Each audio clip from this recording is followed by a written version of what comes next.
அனைவருக்கும் வணக்கம். நான் உங்கள் ஜெயமேனுகோபால். 1 மினிட் ரூல் என்ற வரிசையில் நாம் இன்றைக்கி பார்க்கக்கூடிய தலைப்பு யோகியும் அவயோகியும்.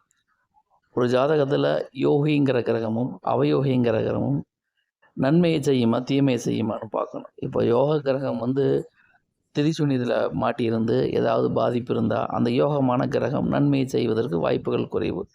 அதே சமயத்தில் அவயோகிங்கிற கிரகம் திரிசூனியத்தில் பாதகத்தில் வக்ரமாகி ஏதாவது ஒரு வகையில் பாதிப்பு இருந்தால் அந்த கிரகம் நன்மை செய்வதற்கும் வாய்ப்புகள் உண்டு. அப்போ பொதுவாக யோகி நன்மை தான் செய்வார், அவயோகி கெடுதலை தான் செய்வார்னு நம்ம பொதுவாக சொல்ல முடியாது.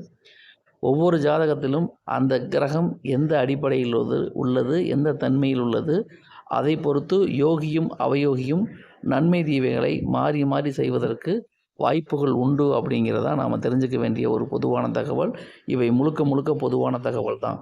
நன்றி, வணக்கம்.